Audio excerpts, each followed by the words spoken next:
Welcome back to another episode of PTV. I'm Leighton Johnson. And I'm Hallie Derby. Sometimes to give me a little extra pep in the morning, I like to get a cup of coffee. You're not the only one. That's why places like Hometown Grounds stay so busy. Well, thanks to a new student-led project, you can grab that coffee right here at school. Hunter Miner explains more. PHS has a special addition to our library, a student-managed coffee shop that is open Monday, Wednesday, and Friday mornings. Bowman came to me asking if I would like to run it, so I believe it was Bowman and Runyon's idea, but I was always team to run it with them. Mrs. Runyon, who is overseeing the operations, believes this is a great opportunity for students. Well, I think the students working there will gain a lot just about customer service and how to have a job and dealing with the money and inventory and things like that. It's a really good learning experience to be involved with that kind of stuff.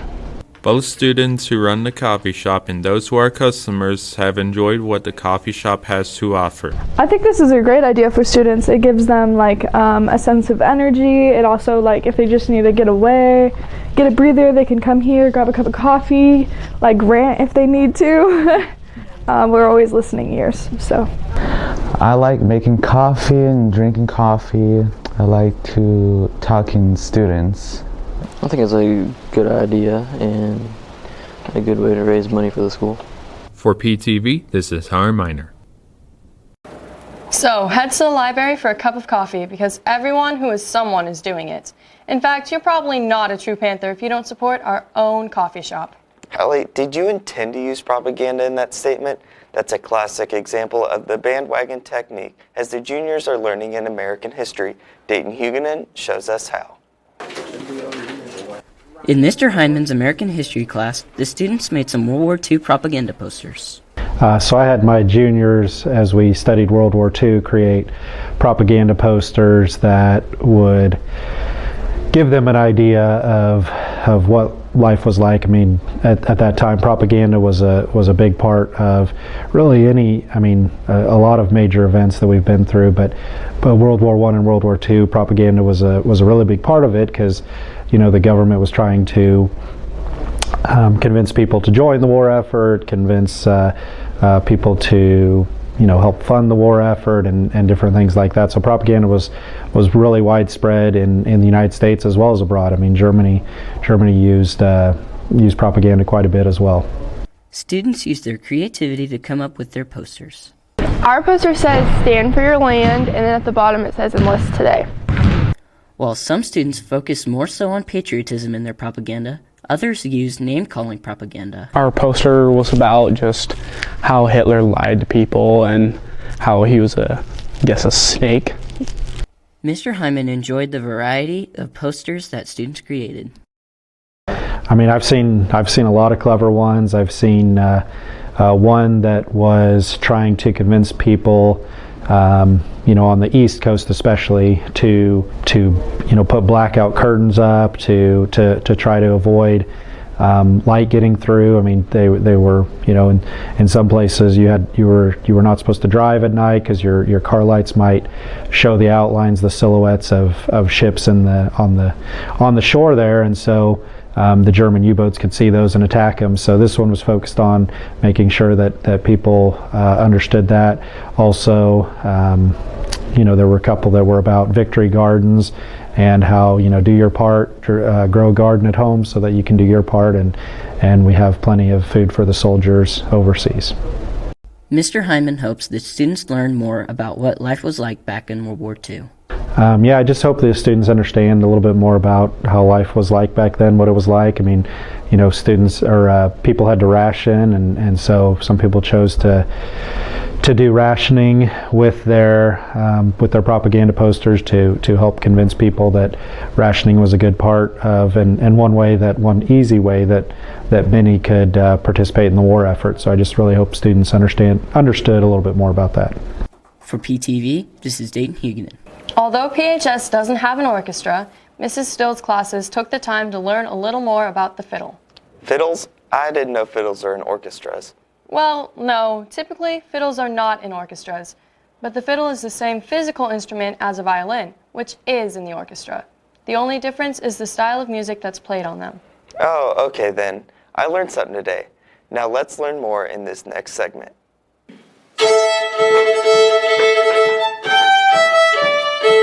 On March 9th, Kensington's music teacher came to teach Mrs. Still's music appreciation class a little more about the fiddle and the history behind the music.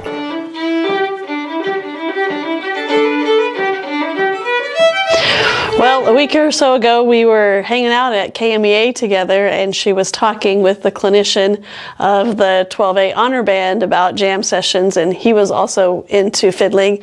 And I was like, maybe Annie could come play for my music appreciation kids. And so we worked it out, and I invited her over. She taught students and teachers alike about music and the culture.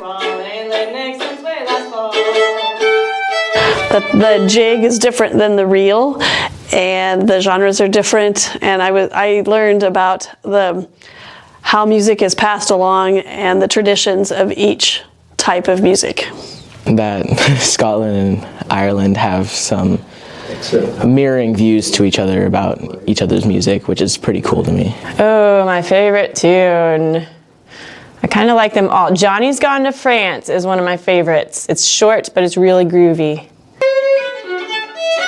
To end out the lesson, she had the class get up and dance, teaching them some Scottish moves to add to her performance. Here we go. Josie down. 1, 2, 3, 4, 5, 6, 7. Right hand turn. 1, 2, 3, 4, 5, 6. Left hand turn. It's fun. It's something that we can all connect to because it's a cultural kind of music, and everyone can connect to some part of it, I think.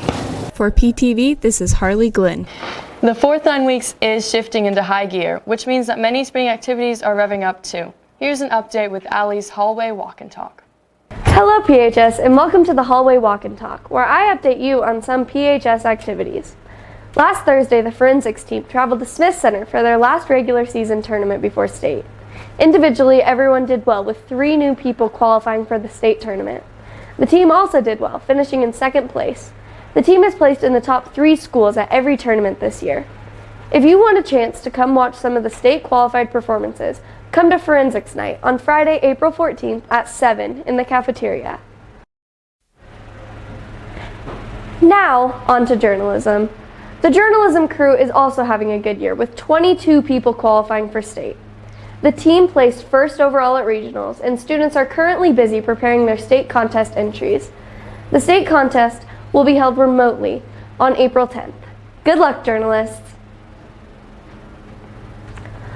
Our KAY organization has been busy as well. KAY went to Unit Conference in February and had a chocolate items only bake sale for raising funds for camp called Chocoholics. They're getting ready to select next year's board and officers, and the last Wednesday of April is their banquet, where officers are announced and awards are given.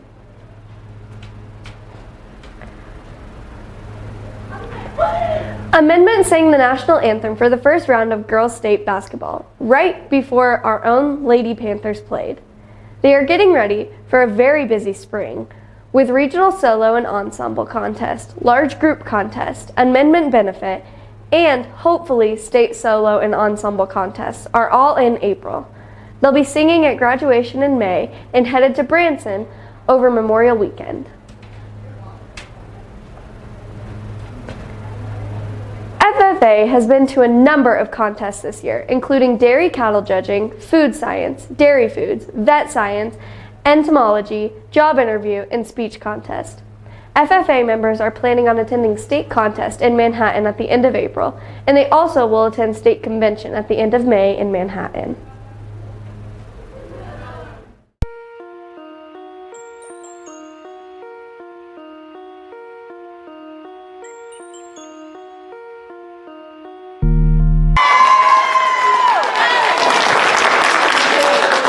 How did they get 2 points off of one shot?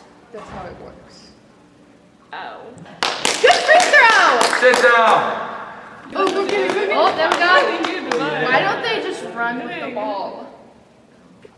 Layton, have you ever thought of getting a tattoo? Well, yeah, but I don't exactly know what I want. Well, many students at PHS are getting their own tattoos, as we'll see in this next story. Many students walking the halls of PHS have a little secret. I have 4 tattoos. 1 tattoo. I have 7 tattoos. Each tattoo has a different story and meaning behind it. So I have Roman numerals, a flower, and then sun and a moon. So my Roman numeral tattoo is my birth year. It's 2005. My flowers on the back of my arm are my mom's birth flower. And then my sun and moon tattoos, they're based off of something somebody important to me used to say, you're the sun to my sky and the moon to my stars. So, yeah. Some students use tattoos as an opportunity to show what they are passionate about. It is a heartbeat going into a basketball. Well, I've been playing basketball since I was very young, and it means a lot to me. Other students use their tattoos to pay tribute to loved ones. I got a tattoo with my cousins that says no matter why. I got my dog's paw prints. I got matching tattoo with my friend, and then I got a tattoo matching one with my dad. This one was just for fun. I like the design, and then I have a moth on my knee. That one was just for fun. And then I have one on my collarbone. That's my grandma's handwriting. My favorite one is probably my grandma's handwriting, just because that'll last forever, and I love my grandma and my dog. Her paw prints are really important to me. I've had her since I was 5, so she's just been a big part of my life. For PTV, this is Aaliyah Brunick. If I got a tattoo, I'm not sure where I'd put it or what design I'd want. Maybe I can ask my AI chatbot on Snap to see what she says. Did you enable that AI feature on your Snapchat? Honestly, no. But it's a good segue to this next story about artificial intelligence. Take a look. Hi there. AI are taking the world by digital storm, but what exactly are AI? AI is artificial intelligence run on a computer or servers that in some ways thinks for its own, can learn, probably web-based, where it's, you know, surfing the web just like you and I, only a million times faster, and gleaning that information and learning new things. Artificial intelligence come in many different shapes, sizes, and can do many different things, like give the weather forecast. Here's the forecast for tomorrow. Look for intermittent clouds with a high of 51 degrees Fahrenheit and a low of 34 degrees. Would you also like to know the weather for the next 7 days? Tell some jokes. If there's ever a milk delivery service using drones, they could call it Dairy Air. But it might be the butt of many jokes. Turn on the lights. Okay. Turn on TVs. Okay.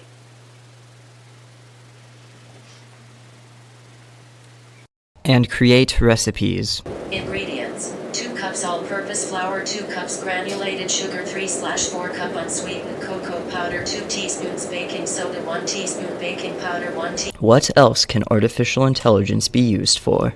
I think there are some fun things that students can use with AI just for entertainment purposes, whether it's an art generator or just creating something for fun. While artificial intelligence can be helpful, there are some ways it can cause problems. When it comes to using AI for assignments, then that's where there could be some issues, because we don't want artificial intelligence to be a substitute for real intelligence and having students exercise what they are really supposed to be doing and learning.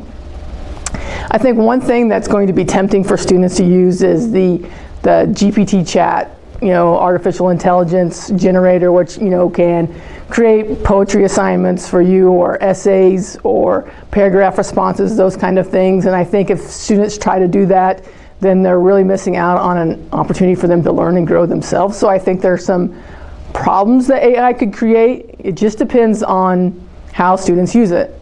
That's true for any technology, really. For PTV, this is Damian Gregory. Okay, playing music you like.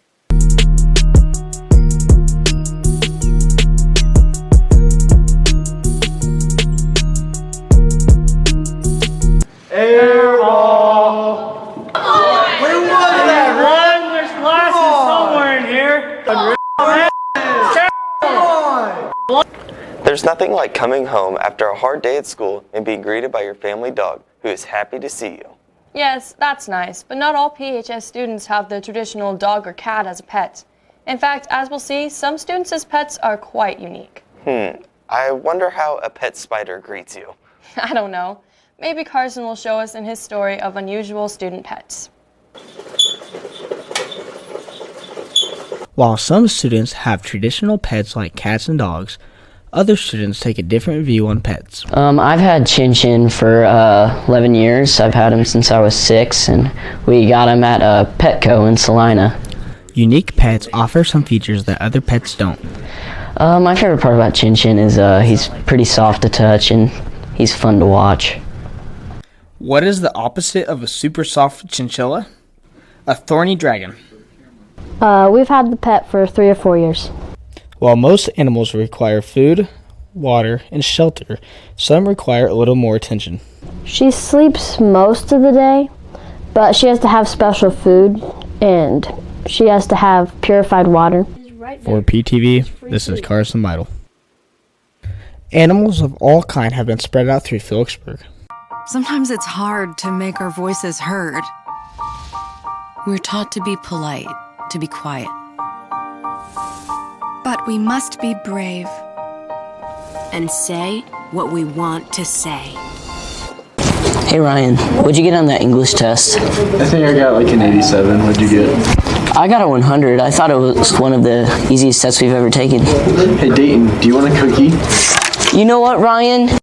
Yes, I want a cookie. I want a chocolate chip one, and I want it now.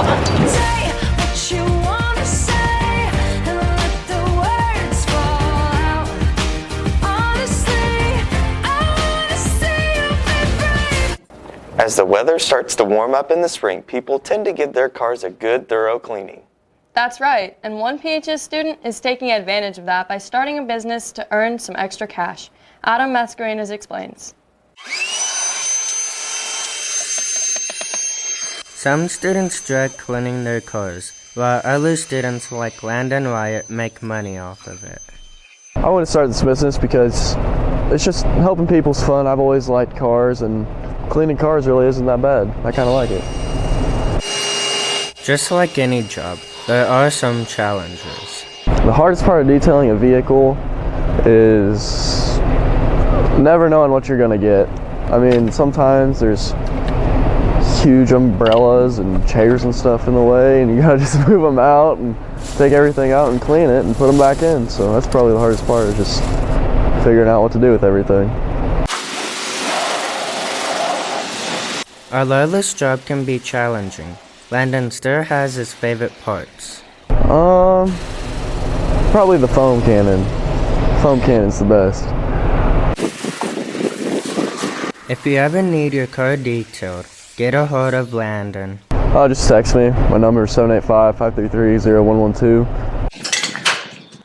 For PTV, this is Adam Mascarenas. Another springtime activity that picks up this time of year is preparing for a garden. And for those who don't have the space in their yards for their own garden, a community garden might be a great option to take advantage of. Here's more about the Phillipsburg Community Garden. The Phillipsburg Community Garden is helping growers get started on their plots by hosting a seed planting class. This is for our Phillipsburg Community Garden project. It's just a general seed starting class. Today we were planting zinnia seeds, a type of flower. Most generally, flower seeds are about these flower seeds are about 4 weeks ahead of time, and then you're going to plant them around Mother's Day. Participants learned proper depth for planting, timelines for growth, and other basic necessities. You need your materials, so you need some soil, a container to put it in, you need your seeds, and then a light source and heat source. The community garden gives people an opportunity to renew their love for gardening. Yeah, I've had gardens several times, and I haven't had one for the last 5 years, so I'm going to start again. I had planted tomatoes, cucumbers, onions, peas, carrots, radishes, lettuce. For PTV, this is Clayton Chestnut.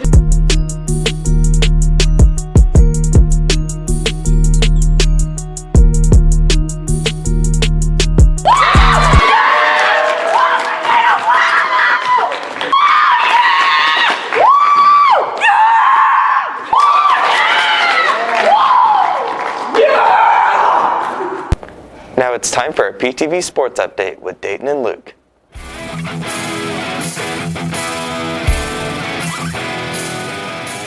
Hey Panther fans, it's time for your PTV Sports Update. I'm Luke Hoover, And I'm Dayton Huguenin. Since our last sports report, PHS girls basketball history has been rewritten. That's right. As most of you know, our girls basketball team finished third at this year's state tournament. This is the best placing our girls team has had since the program started in the 70s. Although this happened a few weeks ago, we still think it deserves another look. So here's a recap of the girls state tournament. Your home team is the Phillipsburg Lady Panthers. Our girls' basketball team traveled to Hutchinson on March 8th to compete at state. The first game was against Riley County. Coming into today, we knew this game was going to be a grind. Riley County's scores have been low in previous games, so they like to slow it down. We like to play fast, so it's all about speeding them up, getting transition points, and then just locking them up on defense. The Lady Panthers were proud of their performance. Yeah, I think our defense played tremendously well. We communicated really well. We switched, executed our plan well. We hold them to like 20, 30 points, so any day you can do that, I think it's a win. The victory over Riley County goes down in Lady Panther history as their first ever win at a state game. Though they fought hard, our girls came up short in the semifinal game, losing to Cheney with a score of 49-58. The next day, they got back up and ready to play Silver Lake for the third place title. It was a great game. The girls came out. They came out on a mission. They came out with lots of energy and guts. We knew it was going to be a tough game. Just great teams, great competition here at the state tournament. So we knew it was going to be tough. And the girls, they just came out and they started well, and they kept going the whole game. We came out really fiery. We had a game plan just to work hard, give it everything we have fun, and we did just that. Shots like this 2-point bucket by Heather Skemper and this tray by Taryn Sides gave the Panthers the leading edge they needed to make this a game to be proud of. So playing here in front of these awesome fans with my teammates, it was a blast. I'm just so proud of those seniors and the leadership and the character that they have to get this team turned back around and get them to finish on a positive note. Trinity Gross's final layup made the final score 58-47, a Panther victory. We just played really well together. We had a great season, and I'm proud of all my girls. For PTV, this is Hallie Jerby.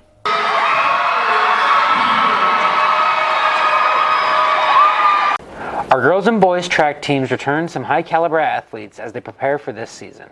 James Kraushar gives us this preview of the track teams. 75.9. Track season has started, and Coach Bursch has a lot planned for this season. Really what the plans are is to have each individual person get better each day. Hopefully we get some good meet days, and our plan is to try and get as many boys and girls to the state track meet as we can. So far, track practice has been running pretty well. We did some stations inside and out where we did some weight room, some wrestling room, and some different plyometric stations inside, and then we went outside and did 3 different running stations on the first 2 days. I felt like the kids, performed really well. And then Wednesday, Thursday, Friday, we got into a little bit more of our events where the throwers, the jumpers, the vaulters all got split up, and all of our coaches have had, nothing but positive so far. Practice has been, the first 2 days were pretty hard because it was conditioning, but then after that we moved into our events, so it got a little easier. Track athletes are trying to make themselves better in their events. My goals are definitely to get a higher PR and definitely move up in the team, go to more varsity meets than I did last year. For PTV, this is James Kraushar. The track teams began competition yesterday at Russell and will compete again next Thursday at Norton. Another team that began their competition yesterday was the varsity boys tennis team. Audrey Bellis gives us a look at this year's team. The boys tennis team is busy preparing for the 2023 tennis season, with it now coming in full swing. I'm excited to see how our experienced players will come back and compete. We were all rookies last year, so I'm hoping that we'll be able to place a little higher up and maybe even get someone to compete well at regionals and get to state. Players are looking forward to starting the season with a great start. I'm mostly looking forward to our first tennis match and seeing the team develop. I just kind of want to play around. I mean, I have a good time with my friends, and I like the challenge of it. As they are preparing for the start of the season, players reveal what they enjoy most about tennis. I enjoy tennis because it's fun hitting around and it's good competition. I like it just because there's a lot of challenge to it, and there's a lot of moving around, and it helps me get in some exercise, you know. For PTV, this is Audrey Bellis. The next competition for our tennis team will be next Tuesday at Trigo. Good luck to our boys tennis team. Our golf team will also be in action next Tuesday as they travel to Smith Center to get their season started.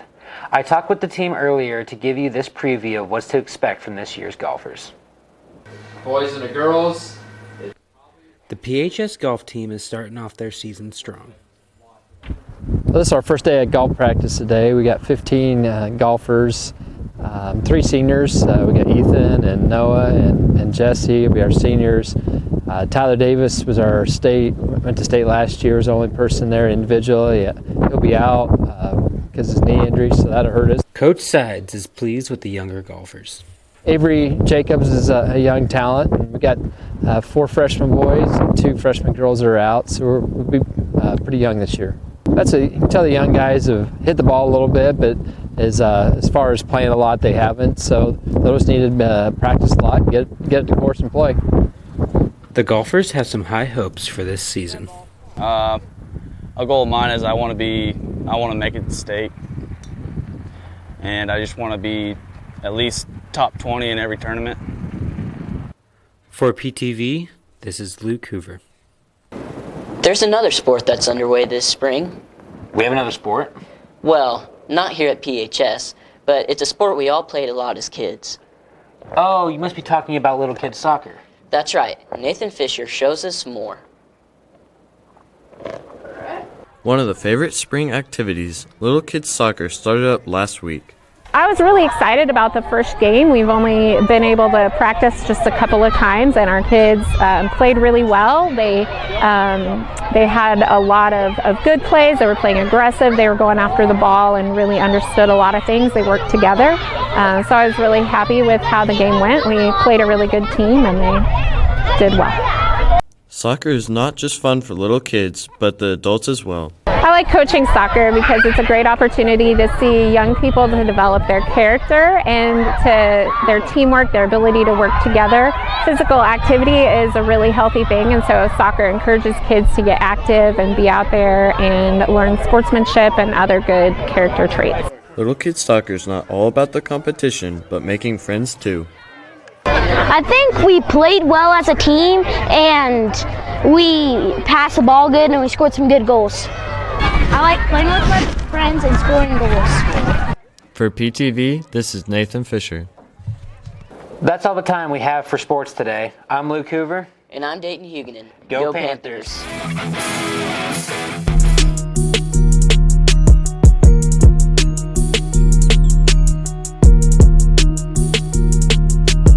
Defense! Defense! The game's over. Who won? Sometimes it's hard to make our voices heard. We're taught to be polite, to be quiet. But we must be brave and say what we want to say. This class sucks. Oh my god, I hate this class. It's so long. It really sucks. Okay, so now that we're ready to start talking about, there's so many different ways that you can focus on getting the audience's attention. How do you summarize the background information of the person that you're going to be writing about? Shut up. What's their childhood Shut up. like? What about that? No, I love English. You guys need to stop talking and pay attention. Say what you want to say and let the words fall out.